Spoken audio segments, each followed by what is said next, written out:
जी गोष्ट मला ट्रेलर मध्ये बघून पण खटकली होती ती मूवी मध्ये पण आहे आणि ती खूप खूप हलगर्जीपणाने केली गेली आहे। आता दुसरी नेगेटिव्ह गोष्ट बोलायला गेलं तर ती म्हणजे मूवीची over the top creative liberty, म्हणजे ज्या गोष्टी महाराजांनी कधी केल्याच नाहीये त्या गोष्टी सुद्धा मूवीमध्ये दाखवल्या आहे। आता रितेश देशमुखच्या ऍक्टिंग बद्दल जर बोलायला गेलं ना तर त्यांनी महाराज साकारायचा पुरेपूर प्रयत्न केलाय आणि महाराजांची थोडी तरी झलक त्याच्यामध्ये दिसून येते। मूवीचा स्केल खूप ग्रँड फील होतो, असं वाटतंय की 100 कोटी रुपये खर्च केलेले आहेत।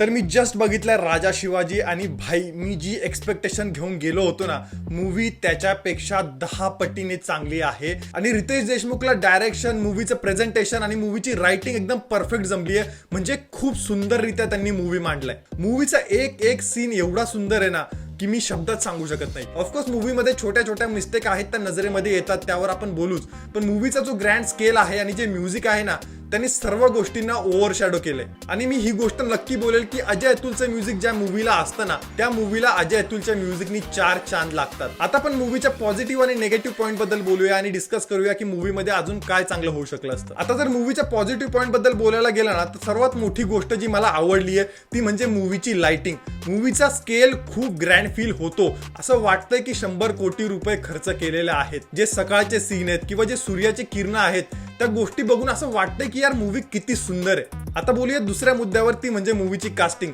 मूवीच्या कास्टिंग वरती आधीपासूनच सर्वांना आणि मला पण थोडासा डाऊट होता की कास्टिंग कुठेतरी गडबड झाली असं वाटतंय, बट अशी कोणतीही गोष्ट नाहीये। प्रत्येक ऍक्टरने त्याच्या कॅरेक्टरमध्ये जीव एकदम ओतून टाकलाय। आणि मी स्पेशली बोलेल भाग्यश्री आणि सचिन खेडेकर यांची ऍक्टिंग तर एकदम ऑन पॉइंट आहे आणि भाग्यश्री मध्ये जिजाऊची झलक दिसते। आणि मी स्पेशली मेन्शन करेल की बडी बेगमचं जे कॅरेक्टर आहे ना विद्या बालननी प्ले केलंय ते पण एकदम प्रॉपर प्ले झालंय।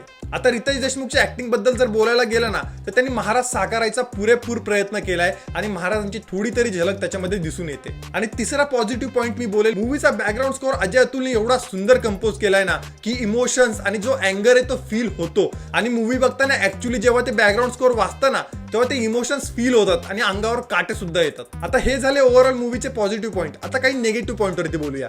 जी गोष्ट मला ट्रेलर मध्ये बघून पण खटकली होती ती मूवी मध्ये पण आहे आणि ती खूप खूप हलगर्जीपणाने केली गेली आहे। ट्रेलर बघून मला जी गोष्ट खटकली होती ती म्हणजे मूवीचं व्हीएफएक्स। आणि मूवीचं व्हीएफएक्स खरंच खूप पुअरली डन आहे, म्हणजे त्यांनी व्हीएफएक्स वरती बिलकुल मेहनत केलेली नाहीये। काही सीन मध्ये तर व्हीएफएक्स एवढं पुअर आहे, म्हणजे एक सीन आहे ज्यामध्ये बालपणीचे शिवाजी महाराज आणि त्यांचे भाऊ घोड्यावरनं जंगलातून जात आहे, म्हणजे तो सीन समजतोय की तो एक प्रॉपरली ग्रीन स्क्रीन वरती शूट झाला आहे। अशा छोट्या छोट्या व्हीएफएक्सच्या खूप मिस्टेक मूवीमध्ये आहे, जसं की ते हत्तीचे सीन झाले ते समजून येतंय की ते खोटं आहे। आता दुसरी निगेटिव्ह गोष्ट बोलायला गेलं तर ती म्हणजे मूवीची over the top creative liberty, म्हणजे ज्या गोष्टी महाराजांनी कधी केल्याच नाहीये त्या गोष्टी सुद्धा मूवीमध्ये दाखवल्या आहे। म्हणजे महाराजांनी कधीच अफजल खानाचा गळा चिरला नव्हता तरी पण त्या मूवीमध्ये हे दाखवलं आहे क्रिएटिव्ह लिबर्टी घेऊन। आणि मूवीचा तिसरा निगेटिव्ह पॉईंट जो मला वाटतो तो म्हणजे मूवीचा रन टाइम। मूवीचा रन टाइम आहे मराठीमध्ये 3 घंटे 16 मिनिटाचा आणि ऑफकोर्स काही अनवॉन्टेड सीन कट करून मूवीचा रन टाइम थोडा छोटा करता आला असता। आणि मूवीचा चौथा निगेटिव्ह पॉईंट म्हणजे मूवीमध्ये काही कॅरेक्टर्सला थोडासा कमी स्क्रीन टाइम मिळालाय,